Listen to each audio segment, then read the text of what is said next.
Good morning, and thank you, Tumi, for that beautiful introduction. Good morning, everyone, and welcome to our session. We are in store for a treat today with our session titled Lost and Found, Unearthing Ancient Wisdom for Modern-Day Challenges. In the same way that our personal experiences and our knowledge help us to overcome challenges in our personal life, archaeology provides us a lens to look back into the past, to study and understand ancient methods and techniques, and see how we can implement them today in our modern-day society, or even if we can implement them today in our modern-day society. Through our diverse panel today, we are going to take a deeper look into some of the sustainable practices employed by ancient civilizations, including indigenous problem-solving techniques, and how they can aid us in navigating modern-day issues such as climate change, urban planning, agriculture, and waste management. Without further ado, I'd like to introduce you to our wonderful panel today. Firstly, we have Professor Jose Maria Martin Cervantes from MIMO Lab Biocultural Archaeology Laboratory in the University of Granada. Next, we have Professor Derek Kennett, Department of Archaeology at Durham University from the United Kingdom. And we also have Professor Pietro Loriano, I made sure I said that right, architect, town planner, and CEO of Ipogea. And finally, we have architectural designer and founder of Heritage Non-Heritage from Cambridge University, Ms. Sophia Malik. So please give our audience members a round of applause, our panel members. Firstly, I want to start with Sophia because she brings an interesting perspective to this discussion. As an architect, Sophia, obviously when we look to the world and we think of major challenges we might be facing today, the first one that comes to my mind personally is climate change. And Sophia brings an interesting insight to this conversation because as an architectural designer, Sophia is working to use bamboo to restore structures. Sophia, let me ask you, when we're looking through a climate action lens, a lens of climate action, how sustainable is the use of bamboo in restoring structures? Yeah, it's a big question, and it's also met with a lot of debate. I've spent the last 3 years researching how to adapt heritage using bamboo, and I spent a lot of time looking in Bali and Pakistan and places where it's been quite successful. There are so many reasons why it's sustainable. There's 4 or 5 main ones. One, it grows incredibly quickly. It can reach full height in 6 weeks, and in 3 years, it's ready to cut and use in construction. Concrete, by the opposite, needs 100 years to offset its carbon emissions. Bamboo needs 3 years. The second thing is it has incredible CO2 capture, not only through the fact that it holds it in its poles, but also because you can offset other emissions by replacing it with bamboo. So for example, aluminium door panels, if you instead use bamboo, you're already reducing the amount of carbon that's in that project. Another thing is it has one of the highest strength to weight ratios, so it's kind of like the organic version of carbon fiber. Even in its structure, it's the exact same. And the last thing, and probably one of the most important, is that it contributes to a sustainable community by empowering them to create not a monoculture, but a whole ecosystem of bamboo supply. And can I ask you about the practicality of it? I mean, how practical is the use of bamboo in restoration in modern day? In modern day, it's not applicable all over the world. I wouldn't say in the Western Hemisphere it's applicable at all. It doesn't even grow there. But where it grows naturally, places like Peru, Brazil, any dry or tropical climate, it's very practical. It grows so quickly. It can be, if you treat it well, it can last up to 30 to 50 years as well. And practically, it's very easy to construct with, and it can fit very easily into existing structures. That's beautifully put. Thank you, Sophia. I want to pass the baton on to Professor Jose. Professor Jose, you specialize on historical relationships between humans and nature and the use of natural resources for the creation of socio-ecological systems. Now, can I ask you, you've worked mainly on historical and traditional irrigation systems, keyword traditional here, still in the use of examples for sustainability and resilience and governance. Can you tell us what are some examples of these irrigation systems still being used in modern day, and how effective are they? Well, we find a lot of irrigation systems still in use, managed by rural communities. They are commons. And we have demonstrated, we are trying to demonstrate they are very efficient. That's one of the main points to defend and to argue in the defense of the irrigation systems. The thing is that we have to, the concept of efficiency that we usually use, it's quite a narrow concept, very linked, it's a productivist and extractivist concept linked to just production and exploitation. So, but if we think of on a concept of efficiency linked to multifunctionality and linked to ecosystem services, so linked to sustainability and resilience, these traditional and historical irrigation systems becomes very efficient. I mean, first, because they have demonstrated to be sustainable for hundreds of years. I mean, the irrigation systems that we work with were created between the 8th and the 10th century during the Umayyad period in Al-Andalus. And they have been in use for at least 100 years, 1,000 years. And they have demonstrated to be resilient, to adapt to many different changes. But they also create landscapes full of biodiversity, and they regulate hydrology, and they create fertility of soil. So they provide us with many ecosystem services. So if we focus just on productivity, we will say that they are not efficient. But if we focus in all the ecosystem services that they provide, and we do that in the framework of climate change, but on the environmental crisis, we can use them and we can propose them not only as nature-based solution and an integrated water management system, but also as tools for mitigating and adapting to climate change. And that's quite modern. Yeah. It's beautiful. I think what's so wonderful about having a diverse panel such as this is we're not always going to agree in opinions, and sometimes our insights might differ from each other. But what's so beautiful about having diverse conversations like this is we leave the conversation understanding each other further. That brings me to Professor Derek. Professor Derek, off stage we were discussing this a little bit, and I know your views differ slightly from the rest of our panel members. So let me ask you, is there anything we can learn from the techniques and ancient methods of the past that we can implement in modern day? No.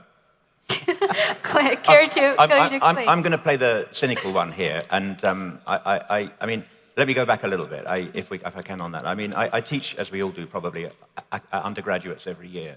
It's a really important question, and I always start with a class on, why do we do archaeology? As a society today, we spend more on investigating our past than any society has ever spent in the entire history of the human race. I mean, it's really a big thing for us, actually, for many reasons. But if we head into that study with the idea that we're going to learn we're going to dig up some inscription that gives us the secret to life. The secret to life. Yeah. Or if we find a way of turning sand into gold, or even some irrigation system that we have never explored before, I think we're really going. I mean, I'll give an example. I worked in Libya many years ago, and the Libyan government at that time had noticed that in the pre-desert around Beni Walid, that there were many Roman farms and fields abandoned from the 1st and 2nd centuries AD. And they asked, why could the Romans do this if we couldn't? And a big project was organized, and we investigated a fantastic project, really interesting. Ultimately, because the Libyan government thought maybe there was some special technique of irrigation that we didn't know about. It wasn't that. It was about the economics of production of olive oil in the 1st century AD and the fact that this encouraged small farmers to go and cultivate and build fields and use and exploit runoff agriculture in a very clever way. Something we know how to do today, very simply. So, I mean, I sometimes we come up against these sayings, a society that doesn't know its past doesn't have any future, or a country that has no past has no future. I mean, I'm sorry, but I think these are sophisms, and I think they're meaningless. And I do think there are good reasons why we study archaeology, and I think it's important, apart from being enjoyable. But I do not believe that we have some hidden wisdom that we're going to make our lives very much better. And let me ask you this. Apart from the hidden wisdom or the book of life that we're referring to, take away physical techniques and physical technologies that they implemented in the past. What about the wisdom? What about the tradition of it? Can we learn anything from that? I think Derek's mistaken wisdom for knowledge. They're two very different things. I'm mentioning wisdom because it's in the title of our session. So, I mean, yeah, in what way am I confusing them then? Because I think if you look in the past, I think all of us on the panel aren't saying we're going to find the secret to the future.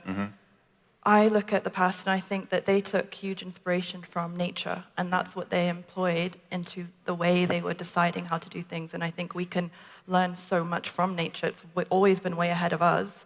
So even if we're not using, for example, the same stone, they used stone because it was available and because it was what kind of fit with the environment at that time. When things change, we can apply the same wisdom, but not the same technique. Maybe. I mean, it's got to be economically viable as well. So course. we can look at fantastic irrigation systems, really interesting in Spain, to see especially how so much knowledge and wisdom is brought from the Arab world by the Muslim invaders. And that's a really fantastic study. But it's economic, environmentally, it might be lovely and aesthetically. But it's also got to be something that farmers are going to want to do, and it's got to be economically viable for them. Yeah. And that doesn't come... I have a reply also to that. You have a reply for that? Yeah. Go ahead. Go ahead, please, Mr. Jose. Well, the thing is that, of course, we live in a global world, and there is a problem of income for the farmers, and that's the first problem for them. Yeah. So they need to produce and to be productive, and there is a problem of prices of the agrarian products. But the thing is that we know that the industrialization and intensification of the agriculture that is so hard in south of Spain is creating so high impact in the environment and the resources available. So, for example, with the underground waters, but also with the soil. So the loss of fertility of soil. So they are not sustainable, and they have demonstrated that in 50 years, even in 20 years, they have exhausted the resources. So this is not the alternative. We should look into the traditional historical knowledge and practices to learn from them. That doesn't mean that we should preserve or restore them as they used to be 100 years ago or 1,000 years ago.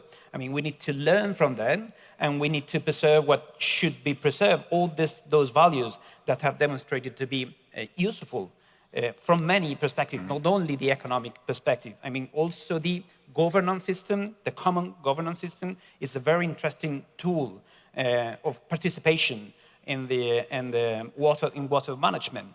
But I mean, from an economic perspective, we are proposing changes in the policies, not only in the agrarian policies and the water planning policies, environmental, but also the territorial planning and cultural policies. Probably the incomes of the farmers should be diversified because they provide us with those ecosystem services that are not recognized. So when the farmers make those hydrologic regulation, they are providing us, the whole society, with a very important service that is not acknowledged and is not paid. So maybe we should support them and we should pay them for that service, not as a subsidized, but as a contract, because they are providing a service that is very important. When they maintain and improve the fertility of soil, they are, for example, they are avoiding the desert to expand southeast of Spain. So that's a very important service. When we industrialize the agriculture that happening in southeast of Spain, we are literally building the desert because we are draining not only the aquifers, the underground water, but we are draining the humidity from the soils. So we are literally burning the soils. So we need to think about the consequences, the present, the current consequences and the future consequences, and we need to think about the agriculture not only as a provider of food or raw materials, but also as a provider of ecosystem services. And that's a big change. Which is very difficult because that's not the agenda. If you'll allow me, I'd like to pass the question to Professor Pietro. I think he has some insights we'd like to hear on this topic. Professor Pietro, you're an expert in traditional technologies and water management in line with recovery and restoration. Can you tell us from your point of view, what role do traditional methods and ancient techniques play in restoration processes in modern day? Yes, I think that not only we reuse just now the ancient technology, We learn to create a new technology that is not invasive, thanks to ancient knowledge. But we need to do this. We are destroying entire ecosystem in the world. We are destroying nature. We are destroying the beauty. We are destroying the knowledge of the place. Ancient people had the knowledge of the place, had the knowledge of how the ecosystem works in each situation.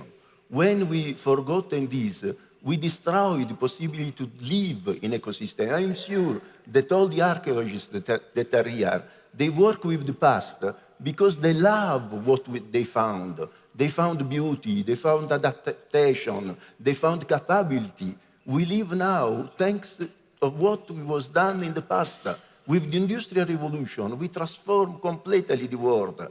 I give you an example. For example, in the oasis, in the desert area, there is a technique we are trying to discuss of this technique extraordinary to capture the water in the desert, underground tunnel, the Kanat, the Falaj, the Ain.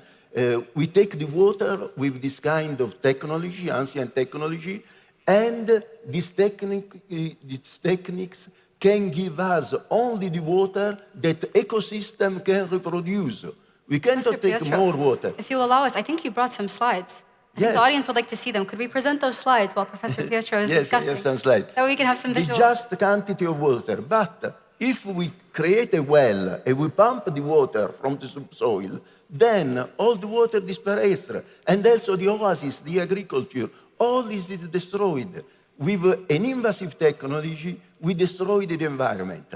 But they cannot go on always because use the moisture, you use the love of nature. If you show, Yes, we have those slides. I give you an example. With the beauty, the monument we create with the knowledge of the past. This is Matera in South Italy. It seems a medieval city, but in effect is a system of cave. Look there, it's like Hegra, a Petra, because the cave was the life, was the place that they found water, was the place that you have a right climatization.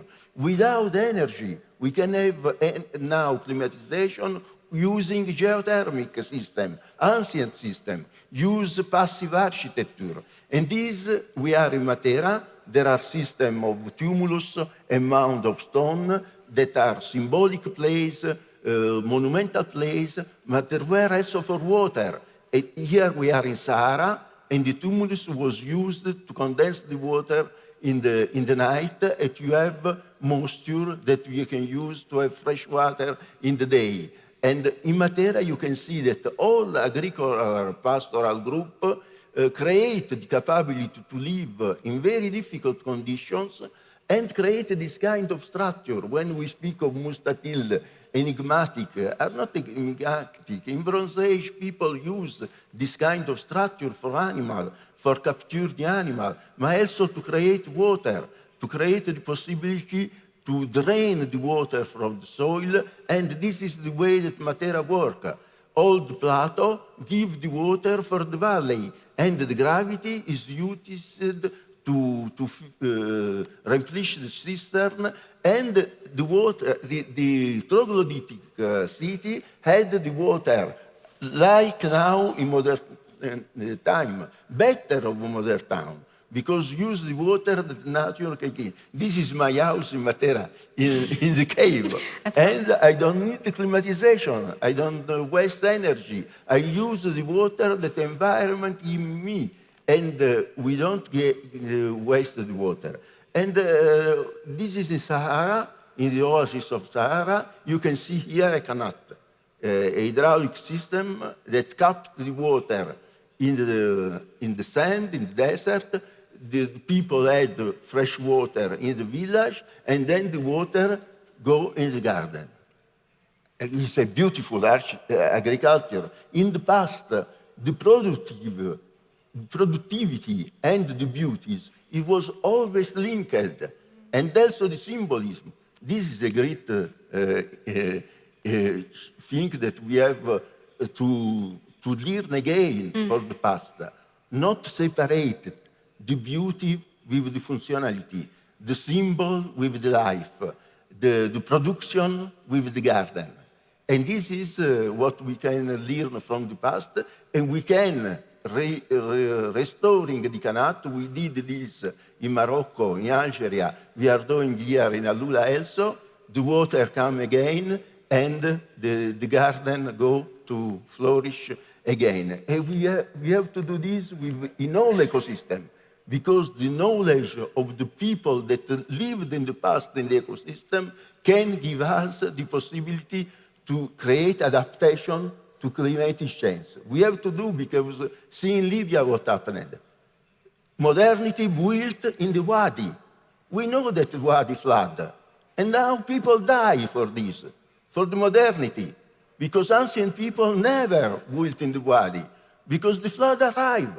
And now, with the climatic change, arrive more often and more often. And we are creating the condition that people then dead because we don't learn for the past.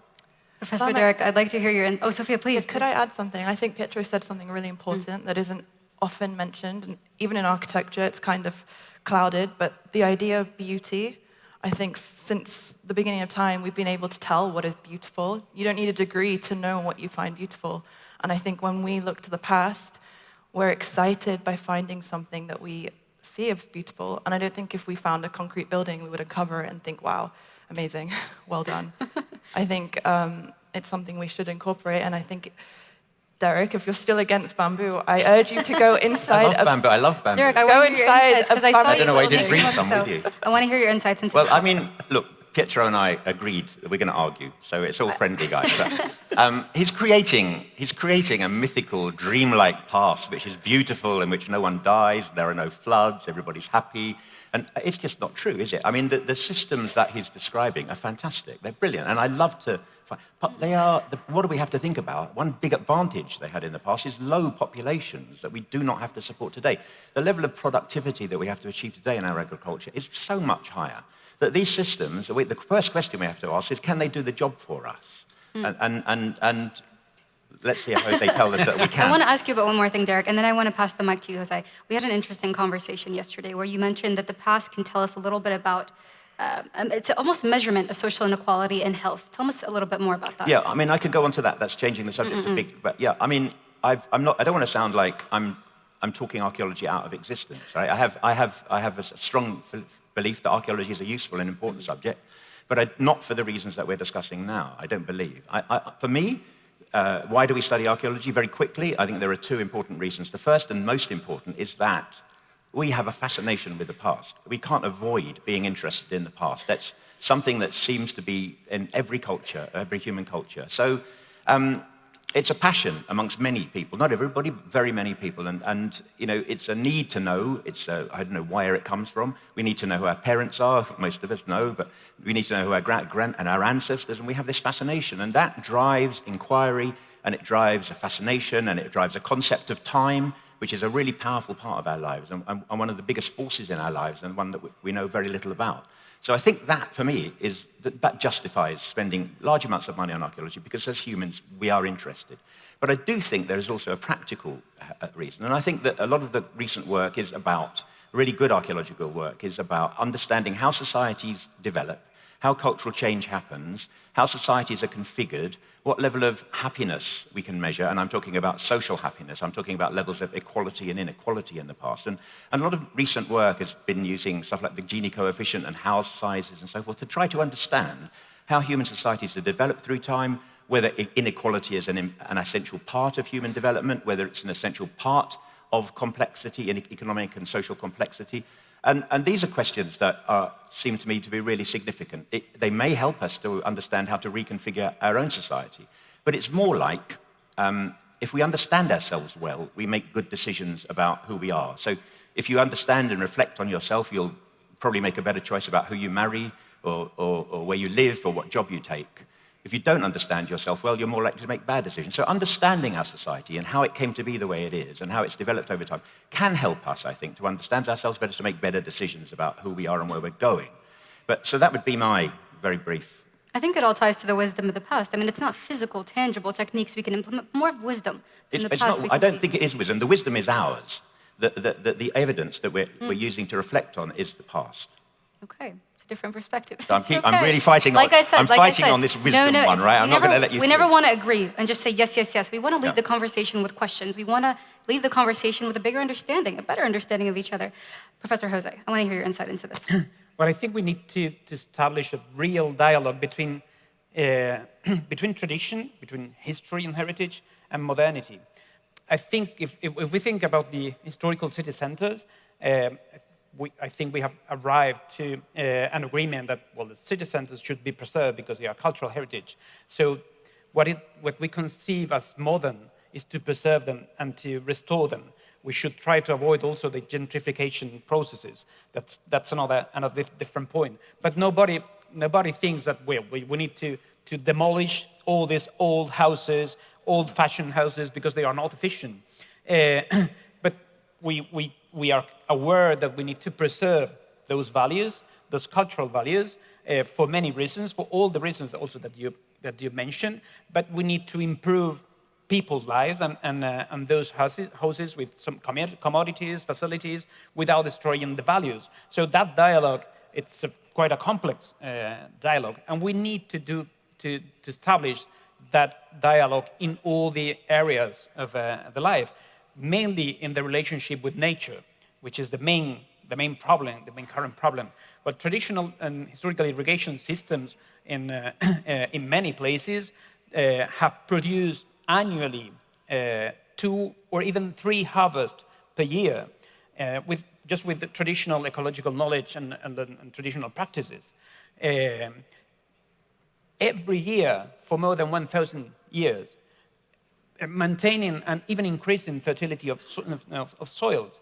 So that's a very important value that we cannot just deny and then destroy.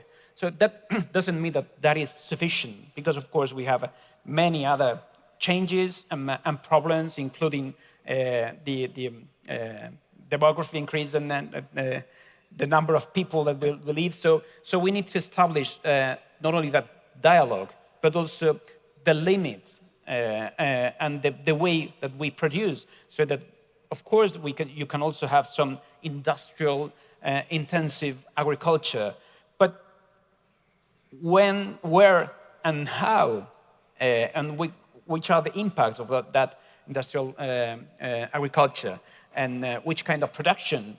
So that's something that nobody seems to care about. I mean, there is no reflection about the destruction of the traditional irrigation system. What we are losing with destroying them, we are losing not only landscapes or a cultural heritage, but we are losing all those ecosystem services that are very important and in some way are even more important than the food production, because they allow us to maintain the balance with nature, and that's also very important services in the current framework. So the idea is we can introduce a lot of innovation in not only the agrarian system, but also in buildings or in all the areas of the cultural heritage. But we need to establish which are the limits, which are the values that we want to preserve, how to intervene also socially, and which are the consequences. And the important thing that seems that we don't think about the impacts, we don't think about the future, and many times we don't think that part of the material culture, it's also a cultural heritage. Sure. Let me ask you, Professor Pietro, I want to come back to you. How can we find that link between traditional methods of technology of the past and modern day concerns? How can we find that link to properly solve both issues while combining the past into the future? Yes, I'm not against the technology. I love technology, but have to be the correct technology. We have not to use directly the technique of the past. We have to adapt and use the mentality of the past. The ancient people in little society that struggle to survive, they recycle, they reuse, they don't destroy the environment. We have to learn this, to recycle. It's what now we ask circular economy. Is a modern idea that we have to introduce, but it comes from the past directly. We have to create a new, advanced, not invasive technology that don't destroy, that preserve the environment. We have not to produce elements that we cannot recycle in the environment. We have to use the cycle of nature, that each product become the life for another. There are no waste. The waste is the life for another organism. This is the way. This is a new mind, a holistic mentality that we can create. That's modernity. Using the Yeah, past. That should be And modernity. this is advanced. This is the new technology. This is the technology of the future, that we can use. I agree. I don't want to get. I'm not a climate change denier. Climate change denier, and I'm not arguing that we destroy our cultural heritage. I'm simply saying that what we are talking about is employing modern technologies, which are going to be far more efficient and far more effective at creating a livable, sustainable environment. I mean, I love these stories, I have to be honest, but I don't think they're the answer. That's what I want to be. I think the most important keyword there is adaptability, moving into the future and adapting. Tell me, Professor Jose. I will tell you one specific case related with the regulation, hydrologic regulation. We are studying several systems of artificial recharge of the aquifers. The most well-known is in Sierra Nevada, in the mountains, using the smelting snow, and it's a system that has been operating at least for 1,000 years. We have documented that at least from the 10th century, from the Maya period. And it's very, very efficient. We have a lot of data, hydrogeological data that tells us that it's really efficient, and at least 50% or 80% of the water available in the rivers during the summer comes directly from the artificial recharge of the aquifer made up in the mountains. It's a traditional system. It's a historical system that has created a very beautiful landscape that now it's protected. It's national park. It's a UNESCO biosphere reserve. So that is something that we should preserve. It's something that we are restoring. We have been restoring Zagia, the irrigation channel, since 2014, and we have restored more than 90 kilometers working with the communities and with volunteers, with more than 3,000 volunteers. So it's something that it's not only efficient in many ways, it provides us with many ecosystem services, but it's also something that has a very important social impact, because it's something that interests to local people, to people living in the urban areas, because it's something that is related with taking care of the territory. It's something related with the land stewardship. So it's something directly related with this awareness of the environmental crisis. And so we find many arguments to defend not only the traditional irrigation system, but many of this ecological knowledge, that it's useful, can be very useful, can be improved, and we can introduce many innovations and technologies, and we do that for analyzing all these socio-ecosystems. But as I said before, we need to establish a dialogue, and we need to make more complex the concept of efficiency, the concept of modernity, and of course the relationship between cultural heritage, environmental conservation, and economy, and of course the local identity. That it's something also very, very important. Can I add to that as well? On when we were talking about adaptability, I'm not talking about post and beam, very simple hut structures for bamboo. I'm talking about things that haven't been built before with bamboo. I'm talking about taking a traditional material, combining it with augmented reality, combining it with parametric modeling, making huge grid shell structures, but just using a material that people know so well and are familiar with. That, I think, is the innovation, and that, I think, is exciting and beautiful. And I think that's adapting the way people used to build. Last week in Bali, we built one of the biggest bamboo grid shells that's ever been built in the world. And the carpenters who have been using bamboo for 20, 30 years of their life, they're not used to 2D building. So this structure that we would usually do in steel in UK, like King's Cross or something, they had no idea how to approach it. And instead of thinking, okay, we're going to go back to being traditional and see how they work, we got them headsets and we showed them the structure in 3D, and they were able to build it better than we could because they knew, as soon as they saw it, they got to work. They didn't even ask any questions. But then when it came to the joinery, that's when the age-old techniques come in of carving the bamboo. So it's that mix, it's really adapting it. I think that's kind of what's going to be sustainable for us. I think the major issue when we're discussing the wisdom of the past and bringing the technology of the past to implement it in modern day is adaptability. How effective is it? How are people able to utilize it nowadays? Professor Derek, I want to jump back to you. Yesterday, we had a brief discussion, and the journalist in me is going to quote you. Through understanding the past, we can understand modern day configuration, and we do have some hope.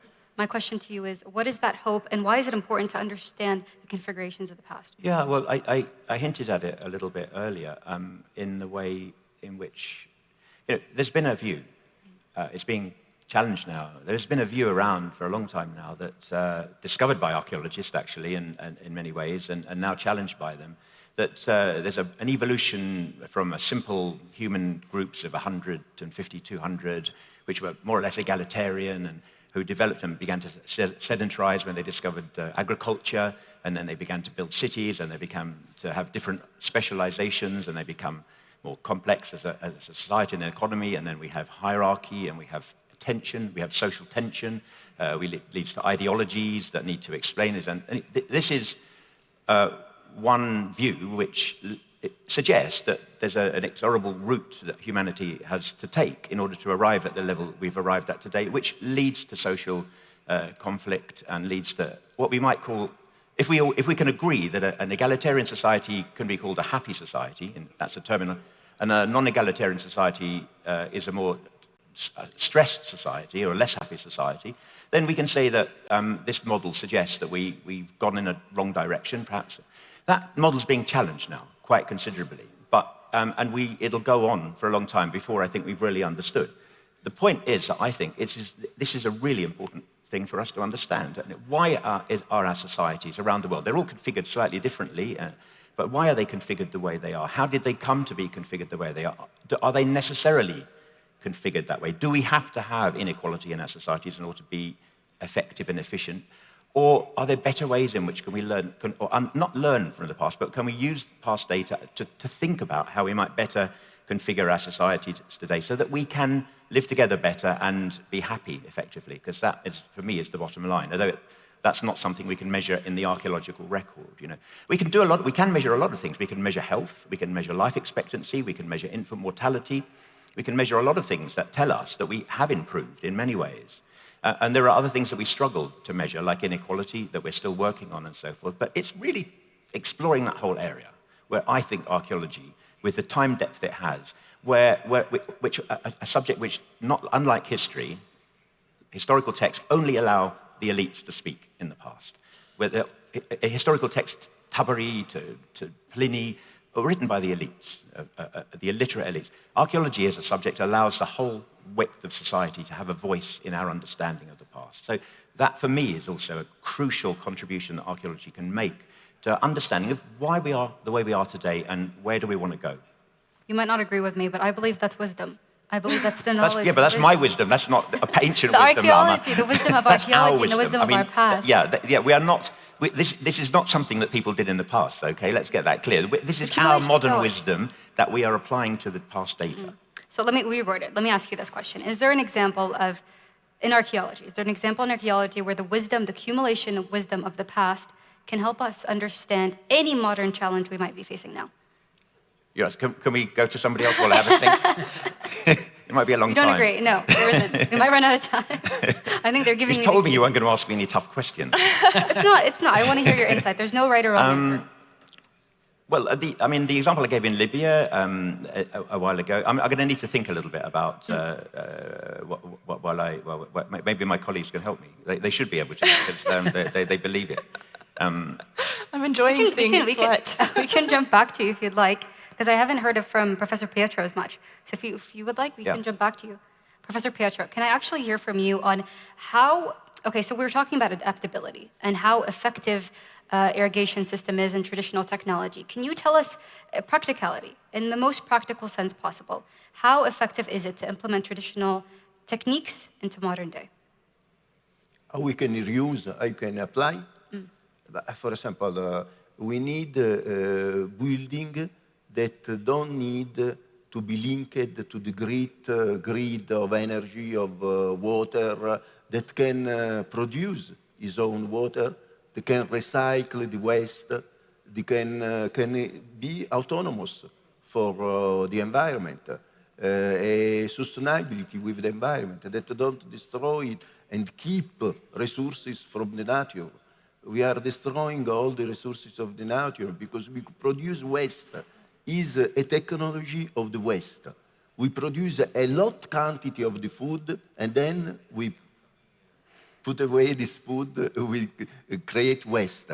We reject the wastewater in the sea and then we create the hypertrophy of the sea. In effect, this wastewater, we can produce energy with the wastewater. So what can the past teach us about? The system of recycling, of the recycling of the resources, is we can do now, it's possible, and we have to do. And also, the other things is always, don't think that productivity is the final destination and the resources are illimited. The resources are not illimited. We have to reuse continually the resource. It's all about progress. And we have to put a limit to development, to the construction. Create a harmonic society, harmonic strata that can live in harmony with what they produce and use, and found the beauty also in the production. Once upon a time, all the agriculture was garden of beauty, of perfume, of poetry. We separated this. We create monoculture. Where you are in industrialized agriculture, you don't see nature. You see some of artificial. Also, the food is not good because the products created in these ways are not good. We lost the savor of the ancient fruit, of the ancient product. This is true. We lost the memory of a different way of live. We are a society of amnesia. The ancient traditional society have a long period memory, and they learn continually from the past, from the experience. The tradition also is not static. The tradition creating, experimented. For example, in Italy, we use the spaghetti with the tomato. No, it's a tradition of Italy, spaghetti with tomato. But the tomato come from America, are new. The tradition keep the best and use. And this is the tradition, the way that the tradition work. Experimented, have the memory, and keep the best of the past and the best of now. The new adapted technology of today will be the tradition of the future. This is. That's beautiful. It's the fusion of technology. Please, Sophia. I think also one thing that we can learn is about caring for the things that we used to have. I think there's a picture here, that one, of that mosque in Mali. And every single year, the community gets together to add a bit more earth, to keep maintaining it. But now we're kind of obsessed with things lasting forever, this idea of permanence, even though we're not going to be here forever. So I think that process of maintaining something, a building, a structure, that's something we should bring back. It's beautifully put. Exactly. Okay, we're wrapping up on that last minute. Professor Dirk, should we come back to you, or should we do the closing remarks? Do you have anything you'd like to add? I've been thinking for all this time, and I haven't. I stumped you. I know I did. I stumped you with that question. I would say this, just quickly. I think there's one really fundamental lesson that we can all learn from the past, and that is that nothing lasts forever. Yeah. Right? Yes. And we delude ourselves a lot of the time that what we have around us will be here with us forever. It's not going to be. We can see, looking back in the deep time that archaeology provides us, this building won't be here forever. Those stones, rocks out there won't be here forever. and what we create around us won't be here forever. And it's an important lesson to remember, I think, because it does change your perspective on things. But in cases of examples like we're talking about, well, we've had 2 good examples, Yeah. but I can't think of any others. Probably the audience could do much better. No, but it's wonderful. I mean, you're perfectly correct. There's no permanence. I think that's the one thing we can all agree on, that everything is constantly changing. So we're running on the last 10 minutes. I want to thank each and every one of you, genuinely. I think what's so beautiful about bringing such diverse minds, diverse perspectives here in AlUla is we're not going to agree. We're not always going to agree, but we leave this stage with a better understanding of each other. And I think something about that is so beautiful. Thank you. Please, everyone, give a round of applause to our panel members, and I ask you to exit the stage. Thank you again.